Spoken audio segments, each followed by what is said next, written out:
Hey, Welcome to our YouTube. hey YouTube, hey followers. We are back in the studios, the virtual studios, as you can see behind me and behind Jason there. That's right. You can tell kind of what we're going to be talking about tonight. We essentially cheated, I guess. We chose a animated movie on this round of Rediscovered instead of like a normal live action movie, but it's all in good fun and one that I think we had both not seen maybe ever. I don't know. No, I'd never seen this whole movie, and I forgot. I watched She-Ra a fair bit growing up with my sister. I um, I kind of likened or liked it only for the fact that the sword was cooler than He-Man's, because He-Man just transformed him, and that's about all it really did. Where I remember throughout the whole series that it would transform into stuff that she absolutely would need. So we don't get to Hmm, see it in this movie, but there was one I still remember to this day. It transformed itself into a lasso. So I'm like, interesting. okay, He-Man. I mean, come on. You could have had something, change it to a shield, something, just something. But yet She-Ra one-upped him, and she had the cooler Yeah. sword. Oh, cool. Well, we don't want to go too much into it because I want to save Oh, that's right. save our talk for the actual podcast that we're going to be recording. But uh, that's neat. I never knew that. So, um, yeah, it was fun, Mike. I'm anxious to get into this and get back into the Rediscovered series, and we're going to go through a lot of the details about the movie tonight, and we'll give our takes on likes and dislikes and all that good stuff. And it's gonna be fun. Anxious to do this. I am. We've had it in the bag for a while, and just trying to find the time to record is difficult. That's a little. So we're here though. We are here. Glad you are here too. So you ready to do this thing? We're ready to start our rediscovered. All right. I'll start us off here. And I'm going to try to get around. We, like you said, since we kind of intro ourselves, we might as well not It's intro something ourselves I just again. picked up Yeah. on too. For you, the guys that get to see the pregame show, really. So I think I've told you at least in previous podcasts. If it's not rediscovered, it's probably memory jogger. Where I usually QC the first one, and then I'll just listen because I actually like listening to our stories. I made a and I intentionally started listening, and I started realizing that we have our little liners, our show intro to the show, and then I hear Jason pretty much almost word for word saying the same thing. Yeah. And I'm like into the third episode hearing, I think we need to change this because Yes. we're repeating ourselves. Very good call. Very good call. All right. Well, here we go. That's right. You've got Jason and Wyatt here for episode 9 of Rediscovered. How you doing, bud? We're good. How about you? I'm hanging in there. Glad to be back. And we are up to our third movie review, my friend. And we kind of cheated this time. We chose an animated movie that I don't believe had seen maybe ever. I don't remember watching this full movie, but we chose The Secret of the Sword, starring He-Man and She-Ra. This Yeah, was that was a good movie. I don't recall watching this growing up, and I don't think we would say we cheated on this because I think we left it ambiguous to just rare movies. I don't think that yeah, we said it was live action or anything, just as long as it classified itself as a movie, in which this really did. right, yeah. I say cheated because we've got a laundry list of cartoons It's true. in our master list, so we kind of did almost two cartoons in a row. But you're right; technically it was a movie and was released as such, which we'll get into here in a little bit. But I don't know. Why do you think we picked it? Any anything that kind of jumped out like I wanted this on the list, or I wanted to eventually get to this movie? I don't think neither one of us really saw this as we wanted to review it. I think it's more of we were just going through the list like we do. If you follow us, we kind of joke about this repeatedly now, Hmm. but we typically obviously will look through our list and try to come up with something. Some of the time we'll come up with two or three that we can at least find. So we'll go between the two or three and say, what do you feel like? What do you feel like? And I think we both just landed on this He-Man and She-Ra Hmm. because we really had not, that we could recall, we could not recall watching this movie. And I think that's why Hmm. we, at least for myself, that's why we landed on it, because I was an okay He-Man fan. I wasn't the the big thing. I mean, Transformers and Mask were more my bag, but He-Man was okay. I liked watching it here and there. How about you? What was your thought process? Yeah, I knew it was on YouTube and had been on YouTube for a while on the official channel because I follow it and had watched episodes over there on occasion when I was into it and maybe wanted to watch some episodes with the kids. But I knew it was readily available, so I was like, "Yeah, I think it's time we go ahead and revisit this." But I don't have many memories of watching She-Ra as a kid, and you kind of had the excuse of you had a sister, and it was geared more towards the girls. But at the same time, I know tons of my guy friends that would watch it, or they would come almost watch it together with their siblings, and the horde and all of the evil characters and all that was almost essentially integrated with their play with He-Man. So yeah, I just never I don't know if I thought it was just a girl show and just never watched it, but yeah, this just totally missed me. So I mean, it sounded like you at least in the pre-show there, you maybe were watching over your sister's shoulder, or I don't know. Did you watch with her? We watched with it. I mean, we did the take turns thing, as siblings should do. Okay, you watch He-Man, she'll watch She-Ra. You watch, Mask, and she'll watch Care Bears or whatever the case may be. Mm-hmm. And I got into it. Not so much for the female characters or whatever. It was more about the as I got into it, I saw the gadgetry of the sword. Really, as I said in the pre-show, her sword was cooler. I wished He-Man would have had something.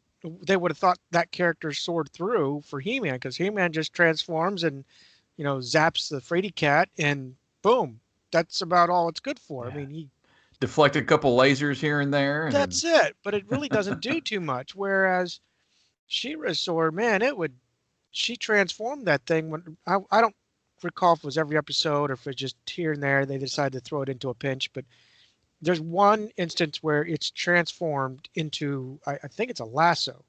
mm-hmm. Maybe it's just a rope, but the whole sword, just is this rope. I don't know how she does it. I'm sure she whips it up and does transform to sword or to lasso, whatever. But I mean, I'm like, that's cool. Okay, you can transform the sword. That's pretty cool. Not, I have no idea. yeah. So it I was pretty was cool. interested in the, because it has the jewel in there, and obviously there's the sorceress is communicating with He-Man, I believe, in the beginning of the Hmm. movie, and it at one time shows um, uh, She-Ra in the sword, or Princess, what's her name? Adora. Adora. I almost said Alora, but I knew that wasn't right. It shows her face when they finally meet up, and he's trying to search for this person. And I wondered if that jewel, or if that was used throughout the series too, as kind of a foresight, or like assistance or something, as she's trying to, you know, get through the adventure. I don't remember what that jewel really did, except that it differentiated between He-Man's sword and hers. Right. Yeah. That's the only thing. I mean, they did something obviously for the movie. They, like you said, they put the sorceress and an image in it, but that's all I knew that it did. Yeah. So Well, let's go ahead and I guess get into the movie itself, and we'll throw some stats and facts here at you. First released in theaters March 22nd, 1985, and then later it was released in an episodic form, 5 episodes, that was the premiere of the She-Ra Princess of Power series in September of 1985, known in these episodes as the Sword of She-Ra. So they chopped it up basically, and I did notice on YouTube, I'm not sure which one you watched, but there was two versions. So there was I think the like theatrical version, and then there was an uncut version, which I think added a little bit more based on the episodes with they split up.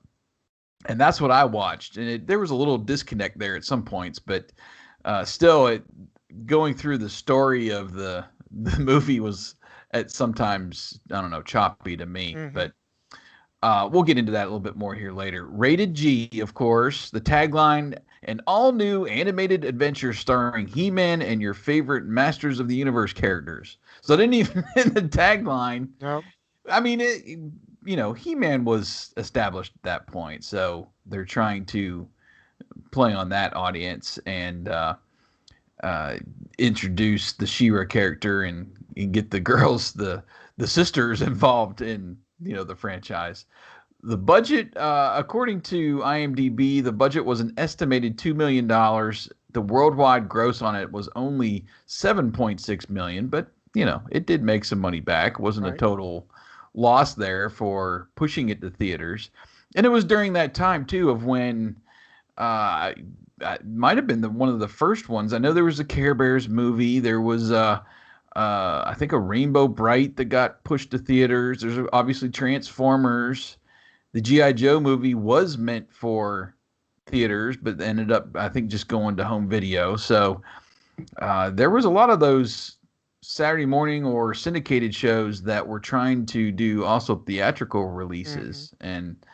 And well, the Transformers one was, I don't think it was a bomb in the sense of the dollar amounts that it made, but did not, the kids were turned away with the death of Optimus Prime and all that. So while you were watching your Saturday mornings, the movies themselves seem to have an impact too, on the kids. But just as a rating here for IMDb, it's 7.2 out of 10, and on Rotten Tomatoes has a 79% audience score. So still like a 70%, 7 out of 10 people still enjoy the movie or did enjoy the movie as a rating. So I think that's pretty good. Let's get on to some of the development and crew here.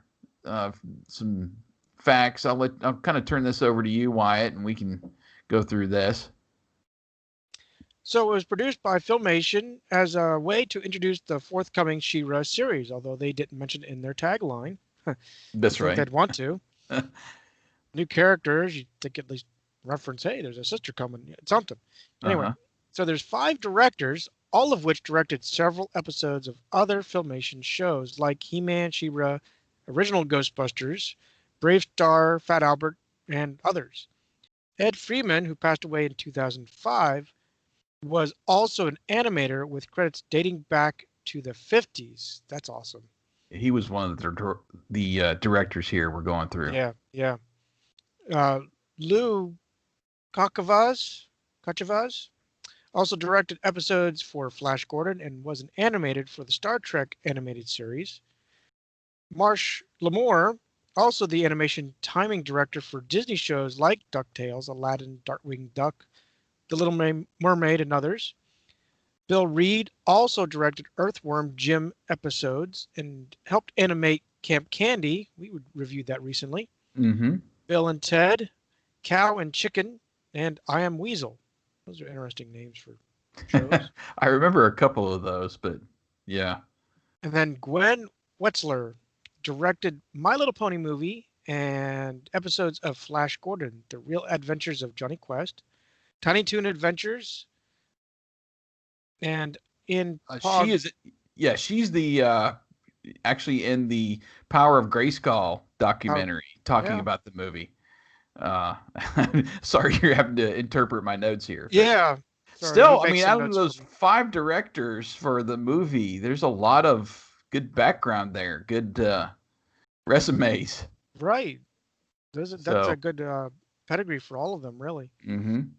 It was written by Larry DiTilio, who passed away just last year in 2019. He wrote for animation his entire career. Interviewed for the Power uh, of Grayskull. Power of Grayskull. I was going to say something else. Documentary.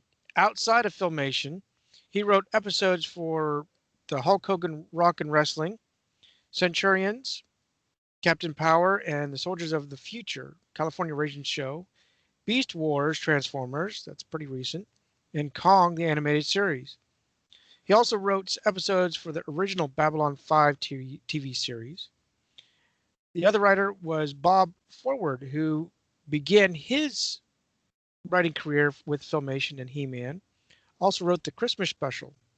Later, he wrote episodes for Cops, Legend of Zelda, Sonic, Beast Wars, X-Men Evolution, The Incredible Hulk 1996, and Biker Mice from Mars. That's interesting.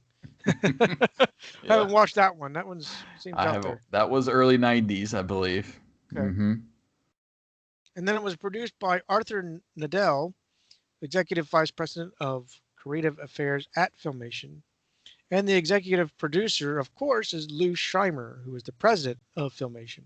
And that's interesting. You know, not really trying to be in a bunny trail, but it's in this mindset. You watch a lot of stuff on YouTube lately, and the funny things I've watched. Some people will do the exhaustive credits in the back, and it's one or two people doing most of that. Mm-hmm. And to see, you know, in a production studio like Filmation that's big, it's incredible to see how much Lou Shimer is a part of the actual process. He's just not a name on the credits like you see John Lasseter with a lot of the Disney Pixar stuff. Mm-hmm. And more I'm wondering if he does much of anything. I'm not dogging on him by any means. I'm just saying that, you know, he once wrote and did a lot of stuff, and now all you see is executive producer. Yeah, I think it's more of a, I don't know, what do you want to call it? Like a career title now or something. Yeah. He did a lot to get the studio going, directed a lot of those movies, Cars and I think Bug's Life and, you know, a lot of those early on. And now he's more of that overseer almost of the current projects and gets that executive producer title as more of an add-on. But I think you're right, because I mean, Lou Shimer was involved up through, you know, performing characters in all of the shows. That's it. And from what I've heard and read, and I did at one point, I remember watching the Filmation documentary that was just kind of on the company and how tight-knit they were, how they all worked together. Yeah, they did have like a floor of just animators, but you know, they could interact with them, whereas a lot of shows, you know, were coming overseas or whatever, it wasn't all under the same building. So they had a really unique experience there, having the actors, having the writers, and having the animators all in the same building, and being able to, you know, get ideas back and forth, see what they're working on, and try to work on a voice for whatever, you know, was coming up. And I think he was involved with pretty much that whole process the whole time at Filmation. So I think you're definitely right on that one. But yeah, it's interesting just to see how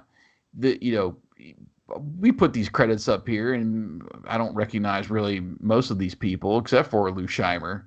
But seeing what they worked on, seeing what they went on to do is fun, thinking about He-Man and She-Ra, and there's a lot of sci-fi in here in these shows, but there's also, or in these credits, there's also people that worked on other, you know, animation, and it's just neat how there was a lot of really talented people behind this movie to get it made. So let's go on. We'll get into a little bit of the just the soundtrack, really, and merchandise and the broadcast and home video history here. There was a soundtrack released on Kid Stuff Records in '85 on LP and cassette. Actually listened to a little bit of it on YouTube. It's out there, and it's mainly the opening theme, and they'll basically get right in. It's more of an audio performance of the movie itself. It's not like a full soundtrack on all of the backing songs and all that, which was done by Levy and Saban, who did a ton of cartoons, and not just for Filmation, but overall. They were mainly associated with Filmation, though. And I thought it was fun that Erica Shimer, Lou's daughter, actually wrote the lyrics to that opening song, "I Have the Power." So she was involved. Actually, I think she does some of the voices too. We'll get to in the credits. But so you've got Levy and Saban, who are laying down the music, and they've written a lot of the songs too that were actually sung and not just instrumental. But I thought that was neat that his daughter wrote the lyrics to that opening song. And then we got the merchandise. There was a comic book which was published in 1985 by Mattel Toys as part of The Secret of the Sword sweepstakes. The comic was handed out at theaters prior to seeing the film. The story runs 6 pages and recaps the film, which is pretty cool. Yeah, I've seen it out there. Actually was trying to get one prior to this, but I along the merchandise as well, there's also a storybook and record set, actually a cassette, and not a record with those. And there's actually a 2-part, and I happened to pick up the first part just recently. I've been trying to collect some of these book and records, book and tapes from back in the day, and listen to that. That was really fun that they did that as well, released that as a story. I mean, that's what you did back then. You didn't have, a lot of people didn't have access to VCRs and home movies and that sort of thing. That industry hadn't really hit its boom yet in the mid 80s. Right. So what did you do? You released it on record. You had your Viewmaster. You had other things, to experience the movie again until, later on when it became more accessible. But speaking of the broadcast and home video history here, I'll let you take that. Oh, I just did whatever. Sorry, one of our blunders. So it was released by RCA Columbia Home Video on VHS in 1985. There was a DVD. The film was released as part of the Best of She-Ra Princess of Power collection on July 18th of 2006 by BCI Entertainment's Ink and Paint brand. It was also released on DVD as a standalone feature without the extra episodes of She-Ra that the previous release had, and that was released in May of 2008. The film was recently released again on DVD as part of the He-Man and the Masters of the Universe, the complete series DVD from Universal Pictures Home Entertainment. And now, obviously, we found 2 versions on YouTube, so it's somewhat readily available. Until they decide to pull the plug. That's true. I have not gone out and bought the whole series yet. I actually found a couple small collections at Toys R Us before that went out of business. Hand over your heart. Okay. Hey, they're coming back. I know. Back. There's I think I got them for like $5 each, and there was 10 episodes on each little. I think it was maybe the first season, first 10 episodes, or then 11 through 20 after that. But this collection that recently came out, I believe either earlier this year or in 2019, is really nice. The complete collection, and you've got both He-Man and She-Ra, and then they've got all those documentaries. I think there's like 3 or 4 documentaries in there, including the one on Filmation and the Power of Grayskull. That was I originally watched that, I think, on Netflix, but that's a really nice set that they've got out now. And so, well, let's go ahead and get into the movie itself. The synopsis of the movie is Prince Adam is sent to the world of Etheria to find his long abducted sister, Adora, and awaken her to her destiny. And a lot of the same actors we're going to get here that you would have heard in the Masters of the Universe animated series here. John Irwin who was He-Man in the original series. He played He-Man, Prince Adam, of course, and Beast-Man in the movie. And then we go on to She-Ra. Right, who is Melinda Britt, who appeared at the RetroCon here about a year or two ago. That's right, yeah. She played Princess Adora, who also was She-Ra, Catra, and Hunga the Harpy. Yes. Which I don't recall that. That's the flying witch creature. Oh, that's right. Yes. Where they save where they save the mother. Yep. The queen. And that brings us to Alan Oppenheimer. That's right. Alan Oppenheimer, of course, is Skeletor, Man at Arms, Cringer, Battle Cat. He's also one of the rebels, the bald rebel, in the credits, and the Chef Alan. Then we go on to some more girl characters here. Right, we got Linda Gary. She played Tila, Queen Marlena, Sorceress, Shadow Weaver, Glimmer, and Madame Raz. Then we got George DiCenzo. DiCenzo, I believe is how you say that. He was Bo, and he was also Hordak. Did not put that connection together that Bo and Hordak are the same person. That was well performed. Then we got Erica Shimer, who played Queen Angela, and she did some other improvs along the way. And then finally, Lou Shimer, who was credited as Eric Gundin. I'm not sure why. I guess maybe he just wanted to not take the limelight there. But he was King Randor, Swiftwind, the She-Ra's unicorn or horse, Cowl, Mantana, the Horde Troopers, Cobra Khan, Trapjaw, Triclops, Broom, Sprag, Sprocker, Garv, the Innkeeper, Bard, a messenger, and the Horde computer. Man.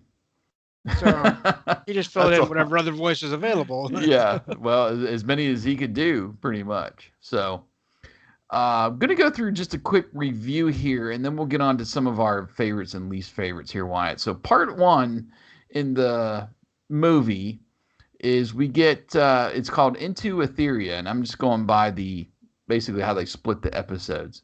And this is where the sorceress sends Prince Adam to the world of Aetheria, where he is to find someone there and give them a very special sword.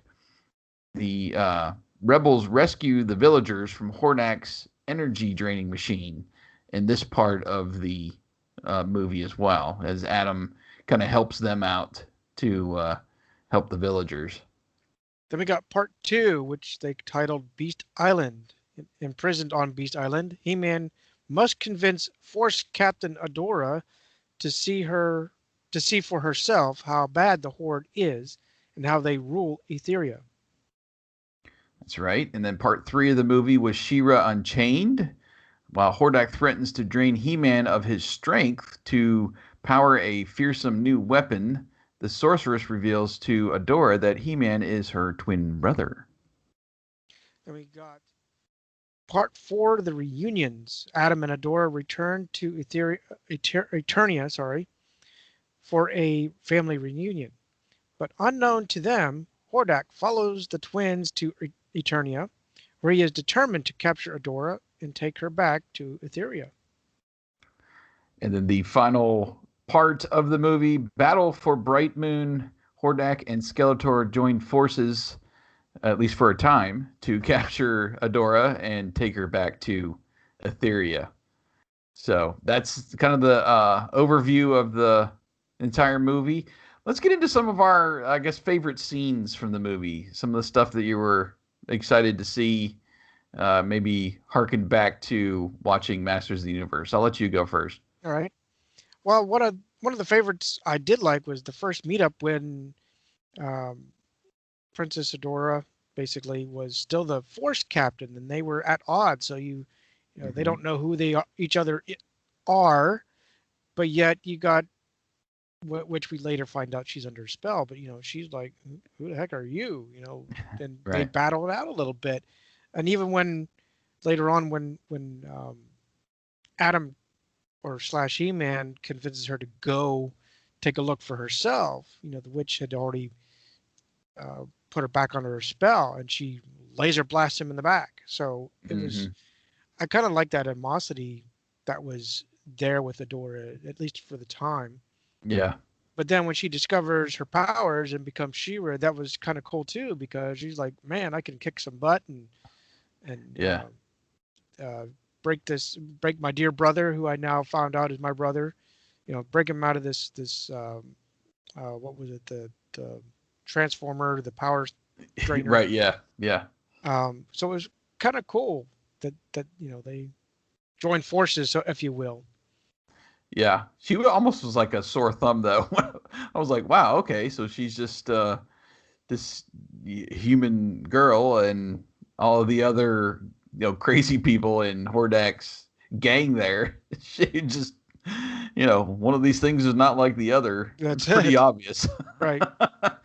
But yeah, well, and that's just coming in from my eyes, but yeah, I mean that was good. I did like when they were at odds there in that little showdown that they had, and before the sorceress kind of revealed to He-Man about her, and even after that, when trying to convince her, that was good. That was well done. I liked when they went to rescue Queen Angela from Hunga the Harpy and all the Harpy people there. I don't know. That was just fun. He-Man, climbs aboard Swiftwind, and they're off, and it's just kind of high up. It kind of reminded me of the Stratos people, where they fly and they're almost like this castle or something up in the clouds where it's kind of hard to get to, and they had to climb on Swiftwind to take them there because it's up so high, and they're trying to rescue her to reunite her with her daughter there. So I did enjoy that part of the movie, and then just the end when Skeletor and Hordak team up, and then Skeletor's betrayal of Hordak, sending him back to Etheria, and then trying to keep Adora for himself. I mean, that was Skeletor to a T. If you think about it from the animated series, how many times did he betray people, and as selfish as he was, trying to take Eternia for himself, take Castle Grayskull, and by any means necessary. But we learn, I think it was in this, or maybe it was, I don't know. I've watched the Christmas special several times, and they're both in that there. But I believe Hordak is Skeletor's essentially mentor in evilldom. Mm-hmm. So that Hordak kind of holds that over his head a couple times, and that might be why he turned on him at the end. But I don't know. I just like their whole relationship back and forth, and then Skeletor's betrayal. I thought that was really good. What's something that you maybe did not like watching the movie? There was a few scenes that were quirky. I wouldn't call them my least favorite. They were quirky. Some of them were like the willpower drainer was a little quirky. I mean, it was okay. I get why, because they had to have the power. And what's funny is, he's even explaining to the sorceress there why he has to drain it, but then the sorceress still asks, well, why can't we use it yet? Well, didn't you just hear me? I just told you we got to fill her up. Right. But the one that kind of got me, and I get why it was used, but it was still corny, was you get the 4 guardsmen scene. They're coming back from the Whispering Hidden Hills, wherever it is. And He-Man like decides, oh, this is how I can get in. And of course, it takes him, he has to go through the scene, which is cool. We get to see him go through the scene to, transform. I have the power and all. But he has to rush up, tackle the guy, put on his armor, and then he leaves that little tuft of hair. And you could have at least dressed it up a little bit. Try to disguise yourself a little bit better. Yeah. But it was, I mean, I get it. I mean, it's a cartoon. Here we are, 44 to 43-year-old men evaluating the whole cartoon, right? So, but to me, it's like, really, you could have hit it better.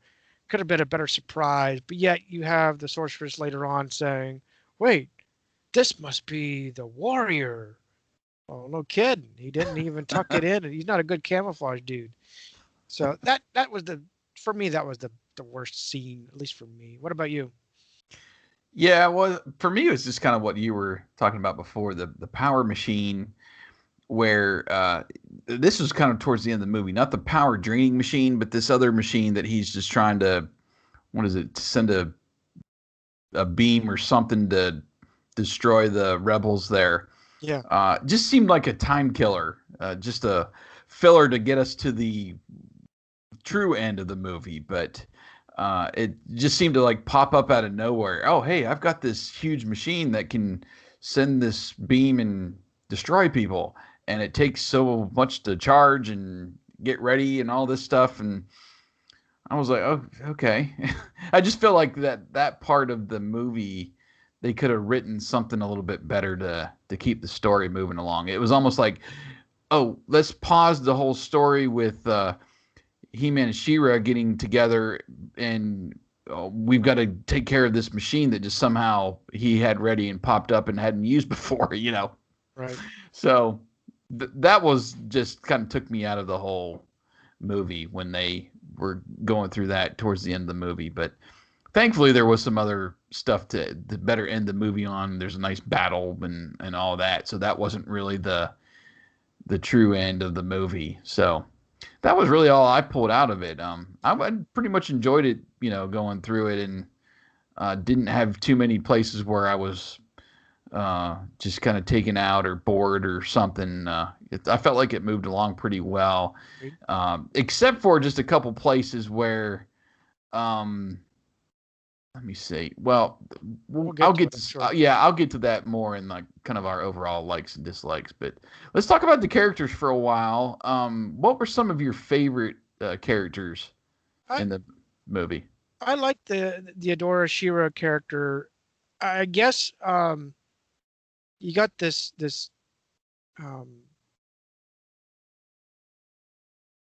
trying to think that you got a good powerful stand-up woman, I guess, figure, um except that she's under spell, so she's not really, you know, under the, she has kind of a veil, if you will, Mm-hmm. on the reality, but she's very um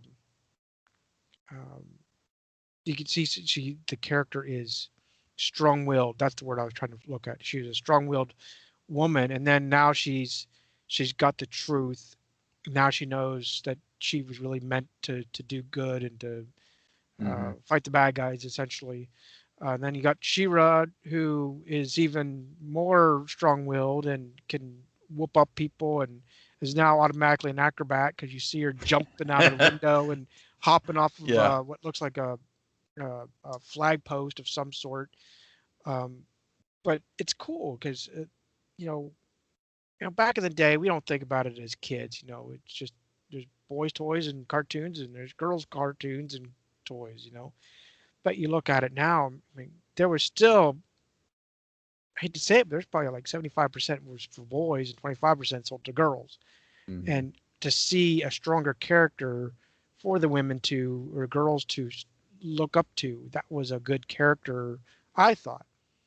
The other one I liked, and it was because I saw a little resemblance to it, not when they transformed her, but you got Catra, who to me was like an expanded version of Batman's Catwoman, except that now she could transform into a like a Right. panther Yeah. or something. But and then she'd also like exaggerated the, yeah, Yeah. my dear. That was a little over the top, but But I liked it because I mean that's really cool.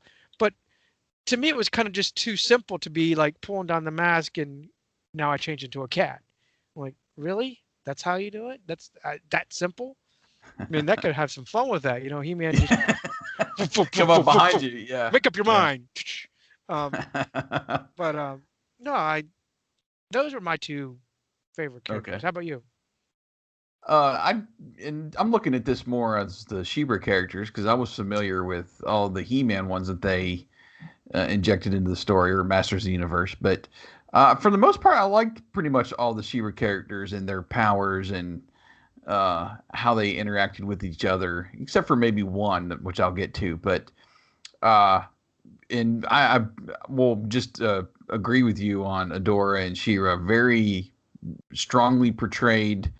She's already kind of, moved up on her own in the Horde, not knowing that they're evil, and just a very powerful portrayed character. And when she got into She-Ra, she and He-Man too, pretty much throughout the whole series of Masters of the Universe, is like this. They're trying to joke about their powers, but it's almost coming off like they're just cocky. Mm-hmm. And I don't know. I like that little bit of an edge that they know who they are. They know they can take pretty much anybody at any time unless they really outthink them.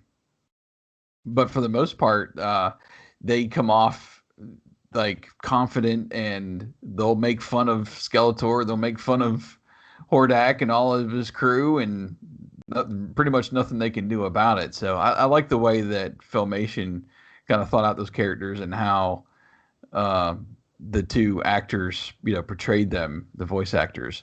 So yeah, definitely back you on that. I forgot Hordak was a Transformer. Yeah, I didn't really remember that at all. I forgot that he could like transform into that rocket, and what was the other one that he did? I'm sure that they incorporated that into the series too, but that just took me by surprise, and I liked it. I thought it was fun that they made him be able to take different appearances and stuff, but totally forgot that about Hordak. So, what was I guess some of your least favorite characters, if you had any? I had really two. One of them is a carryover, but for the She-Ra, it was that Madame Raz, where she was kind of annoying to me, even though she was very... dearie my. That's it. Oh, dearie my. I just... Whatever. She'd always come off with something. The fortunate part was that she was very infrequent. So she was annoying when she showed up, but she was... Oh, okay. They're going to shuffle her out of the scene. I like it. Okay. And we could just move on. The other one... Now, this is a He-Man character, but it's been so long for me to watch He-Man, I didn't remember this. But Cringer, he's this wimpy, scaredy cat of a character, and even Adam was not all that. I thought Adam would have had a better awareness. He wouldn't take any BS type of thing. Yeah. But you got Cringer, who's scared, thankful that he doesn't have to go along with Adam to go back to go get Adora or anything. But then he transforms into this really aggressive, fearless, battle cat. Like, how do you have that big of a split personality? It really was, yeah. Yeah, I just didn't.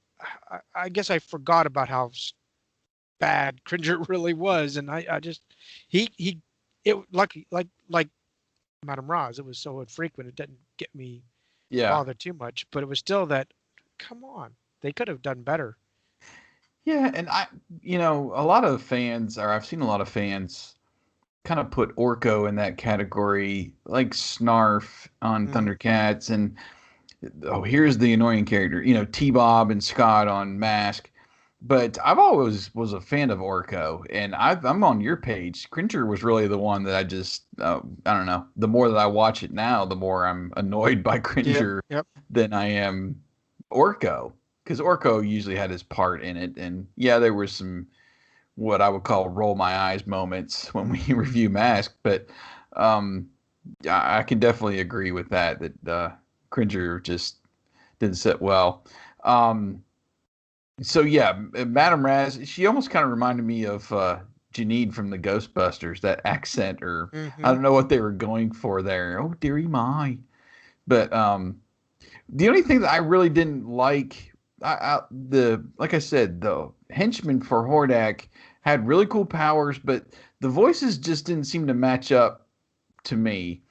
The voice for Montana and Catra, it was like they were trying to do too much with their voice. And if it was a little more subtle, Montana, I read you, dear. Right. Whatever.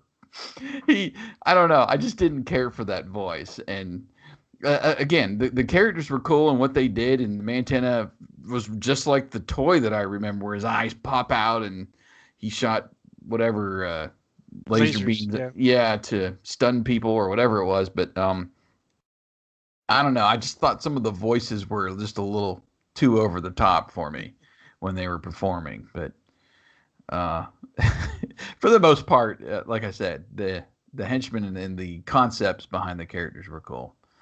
So, all right, well, let's kind of move into our overall likes and dislikes about the movie as you're watching. These were mainly notes that I took down as I'm watching the movie, specific parts and that sort of thing. But as an overall concept, too, you can throw some stuff in here. So, what were your overall kind of likes and dislikes? Well, we'll start with likes. Okay. Well, I really like the detail. We reviewed the Ghostbusters by Filmation here a little bit ago, and Mhm. I noted how detailed they were with their animation. I think they did a notch up because I did notice some shadows. I don't think it was quite every character, but they had quite a bit of shadows on most of the characters. I would Mm-hmm. say a fair part of the time. I did notice the eyes blink. It wasn't as frequent as the Ghostbusters, but it was there, something that you don't see a lot in 80s cartoons at all. Mm-hmm. Um, I saw a lot of the reuse, but I saw why, obviously, to make it, to churn these out and make a mint out of it, or at least they tried to. But the frequent ones were always the run, He-Man's big old right in your eye, Mm-hmm. and then when they walk up to a scene, it's always hilarious. It's the same walk. He just walks up diagonal, Mm-hmm. But I like the detail because they get the shuffle. If you really paid attention, it wasn't just a walk up and done. It was he walked up and kind of got situated in that mode. So you saw that, and I Mm-hmm. applaud the detail that they did. The sparklers that you saw when She-Ra transformed, that was actually kind of cool for Yeah. what it was. Um, the dimensional portals rather, that was kind of neat to see because you saw that bright. Uh, it really wasn't CGI, but it was kind of like that because you got it to see luminescent type of Yeah. thing, and then you saw them walk right through it. Like they disappeared like they're supposed to. Um, the backstory was good to fill in the gap of why and how He-Man and She-Ra are twin sisters or Mm-hmm. twins, um, and all that. Um, I, I guess that was the biggest thing. I kind of like the battles. Most of the Mm-hmm. battles were actually kind of fun. Whether it was, I will get into it in a little bit, but the successive battles, I'll call it, Mm-hmm. were all pretty good. I liked it. How about you? What was your likes? Uh, well, just right off the bat, I loved the opening song and credits. I thought that was real nice, and you could really tell that this was, meant for a theatrical release, a movie, and they really upped the song and the credits for the movie versus like when you're just watching uh, Masters of the Universe and you get the little bing, the Yeah. Filmation logo, and you're right into the song, but. Really like that. Of course, it was the classic animation style. I remember, like you was noting there too. Just it felt like, all right, yes, this is He-Man. This is what I remember. And like you said, the way they position the characters, the running, and even the combat and stuff, all what I remember from the Masters of the Universe series. Uh, let's see. Yeah, and again, a lot of stuff that you mentioned before, I'd noticed the shadows on the characters too, especially inside Castle Grayskull at the beginning when they're standing in front of the portal to go to Etheria. I'm sorry, to go back to Eternia. Anyway, when they're standing in front of the portals there, I really noticed the shadows in Castle Grayskull. Then the backstory was great, and the explanation of why Adora and the Horde was never in the original show. It was just Yeah. kind of they're on a different planet, and she has no clue. She's under the spell this whole time. So they really was able to explain that and then push it into the story. Liked her fainting trick to get out of the Snake Mountain Oh yeah, situation that's a there. good one. It was, it's the classic kind of thing. Oh, and she's just messing with Skeletor. So Mhm. that was really great. And like I said before, I was really glad we got that final battle. I thought maybe the movie was ending sooner than it was going to, based on that machine that just came out of nowhere. I was like, okay, so this is going to be the end of it, trying to take down this machine. But no, it was, we still got the rebels and everybody after that. So that was really good. So that was kind of my overall likes. And let's get on to our dislikes now. Overall, what do you think? Well, for the movie, it just felt like they just kept adding to an ending. Like they come up and think they had the ending, then like, wait a minute, yeah, Yeah. we can add another 20 minutes here. Well, It that's, I just was glad that they did, because I was like, well, this doesn't, and this is not a good ending. And I was like, oh, so there's more. Okay. right. That's exactly how it felt, but it was like they didn't. I think they tried to make a transition, or maybe they did it intentionally to the five scenes to do it as a cartoon. If it didn't make it into a Mhm. movie production, they could chop it up and still sell it as an episode. I don't know what their true thought process was, but it just felt like it was more of a writing like la la la. Wait, we got 20 more minutes. Let's come up with another battle, guys. And that's what they Yeah. did. And then it was like, wait, we're only at 40 minutes. We got to make it another. Well, let's put another battle in it. Why not? That's what it felt like. Um, then they win the battle, and like you said, that Shira Dora go gets to visit their family, and you could have ended the movie. It would have been short, have been there, but then she gets kidnapped, and then He-Man needs to rescue her, and then it ends. Like I said, it just keeps kind of this. Let's Yeah. keep on adding ideas, Yeah. and then the one little I get it was probably a shortcut why they drew it like this, but most of the women were the same character. They just threw a different headpiece on, really, and maybe a different outfit. But if you look, the cheek little outline and the eyes were about the same on She-Ra, Glimmer, and Queen Angela. I'm sure the other ones were similar like that. But I'm like, all they did was do a little fancy, you Yeah. know, taking off their hair and wardrobe, and it was about the Filmation same was known girl. for their shortcuts. Well, they were, but to make a little difference, Yeah. except for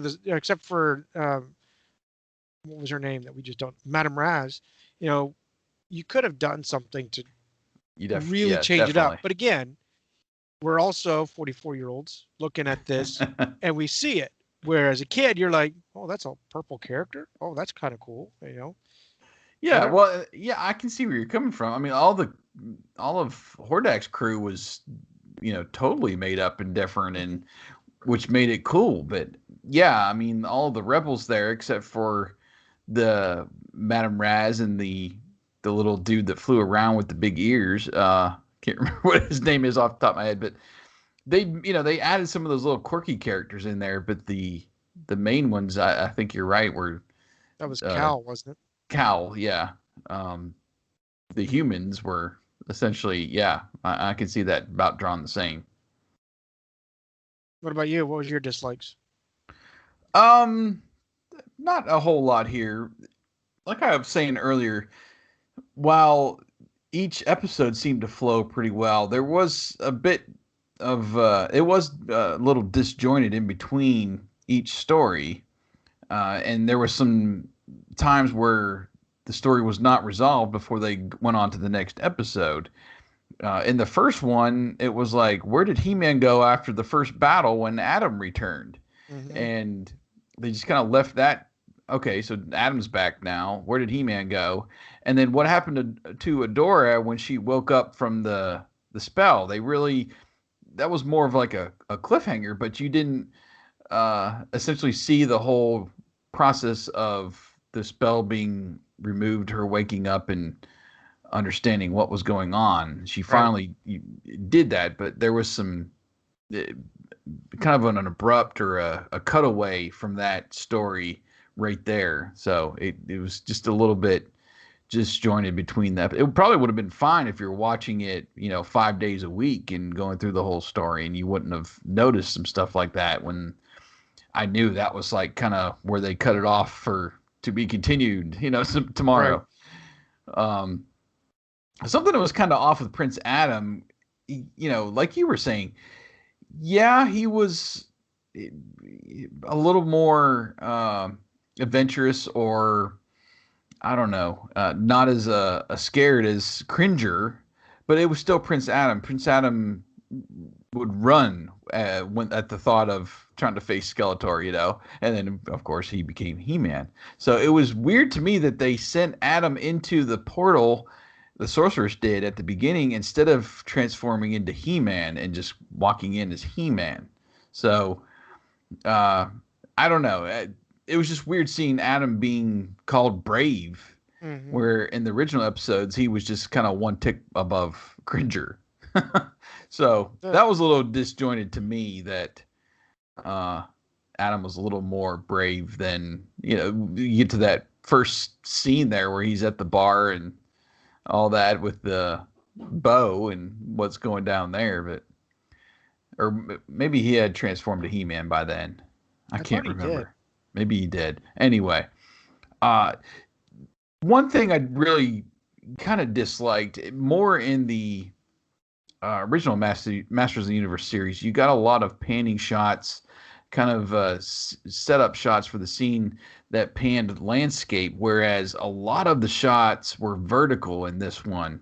And it was like going from the rebel camp, and you would pan up, pan up, pan up, pan up, and see in the distance, and then you can see like the Horde castle there or something.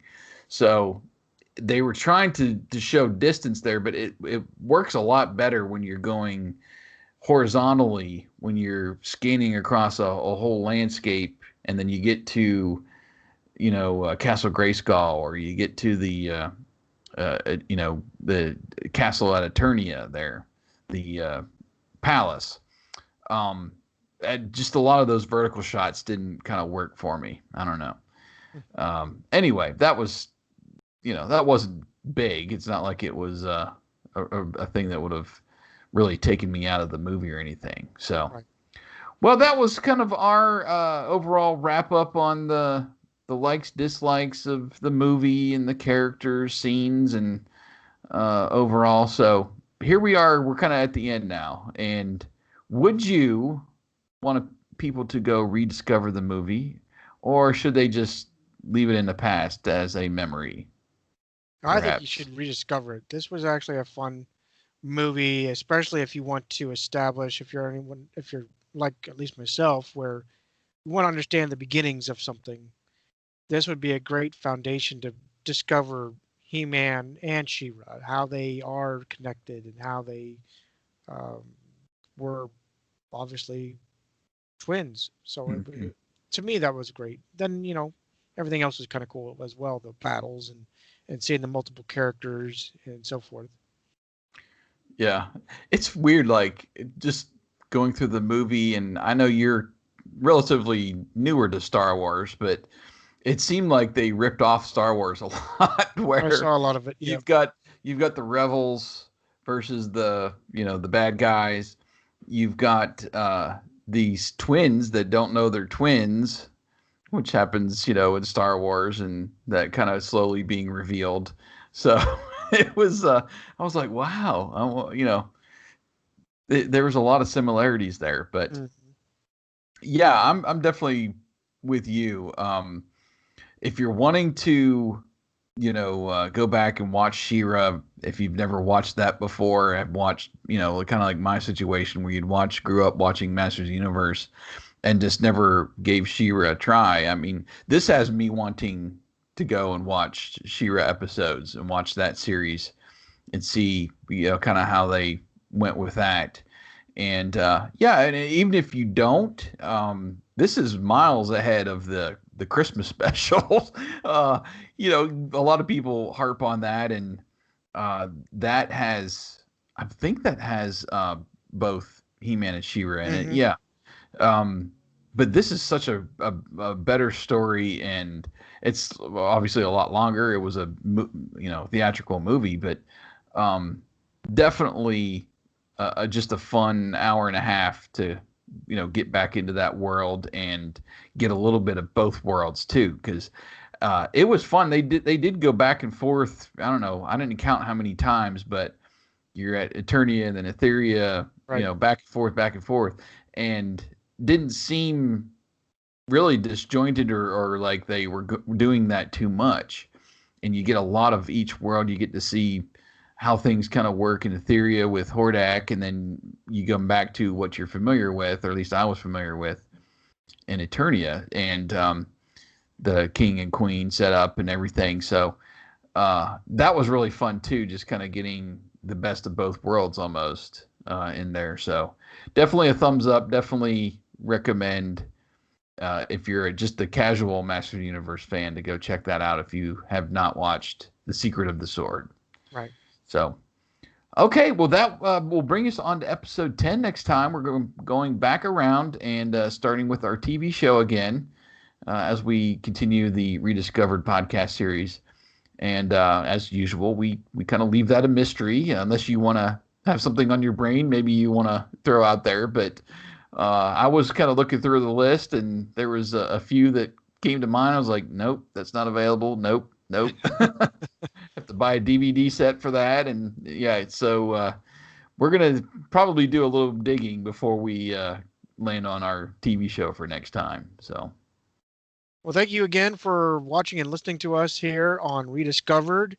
We would invite you to see our show notes on Rediscover the 80s and listen to us on our podcast and wherever you can find us, Stitcher and the plethora of other entities. Don't forget to comment. We enjoy reading your comments, any suggestions, like Jason just said. Mm-hmm. And hey, join us on YouTube. You get to see us pre and post game and see us with the bloopers and practical jokes and all that. So trying to work in some new videos for YouTube as well to keep you entertained. Right.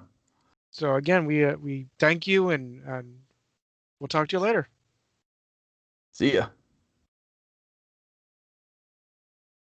All right. We thank you, YouTubers, for watching us and watching our recording sessions, and hope you will check out more of the videos that I've been doing lately, too. Have you been watching any of those, Wyatt? As you take a drink, of course. Of course, you called me on it. No, I didn't know you were doing any videos. I'm sorry.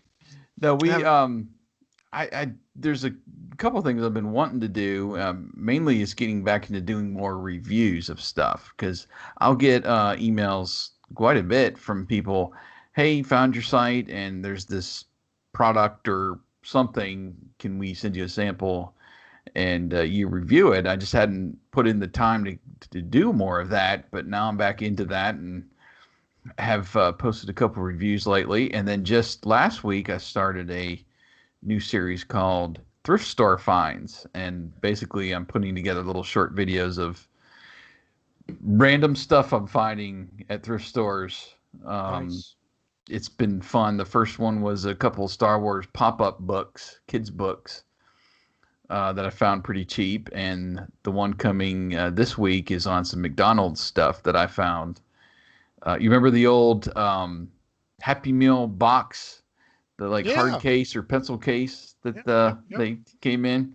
Found one of those for $1, and I thought, well, this would be fun. I'll put some of my other little Happy Meal toys and stuff in there to keep. But nice. Remember having those back in the day, and a couple books from Happy Meals. I'm throwing in that video, and I don't know. I've been on a book kick lately, like kids' books, and some that I remember, some that I'm just, oh, this is cool, and that's been some of what I'm gonna put up there on the thrift store things. But yeah, it's fun, man. That's something I wanted to do for a long time since we try to go. Been a little bit difficult with the coronavirus situation, but yeah, trying to get out there and get to the thrift stores and find random stuff to, oh man, this is cool. And I want to show it off in a way that would be fun for everybody to watch too. So. Well, I know early on that we started doing reviews of different things. People were sending us, I remember doing the one on Luigi, little doll. Uh-huh. but then it petered out, so I didn't know what had happened to it. Yeah. So yeah, it's just been having not been in contact or been doing a lot up there. So go out there and watch those videos. Help us out, like and subscribe and all that fun stuff, so we can get some more views and get more people's attention to get some fun stuff out there to you guys to check out. So Yeah. anyway, yeah, and then of course all of our recording sessions for each of the podcasts are out there on YouTube. So might try to do some other little super cuts too. I haven't done one of those in a while. You know, I put together the most popular video on Rediscover the 80s YouTube is the super cut of Turbo Teen transforming. Like I put all the transformations of that from the animated series, which was only like 13 episodes, together as one super cut. And I can't remember what the total is up to. It's like 125,000 views or something. Oh, I mean, nice. It's crazy. But you know, I don't think I've actually watched it. I'm gonna have to watch it tonight. Yeah, watch it. I mean, I had to cut out because some of them were in like Spanish and German, the episodes, so I just nice. dropped the audio and added in. Well, I'm trying to add in some like different music now because I got hit for audio copyright claims. I was like, I'm up to 125,000 views. I need to get those claims off there so I can make some money. But That's it. A little behind the scenes there, but no, go check the what all we have to offer out there, and it's been fun trying to get more stuff on YouTube. So we do appreciate you guys, and thanks for watching, subscribing, and I guess we'll that'll be it for now. All right, catch you later. Take care.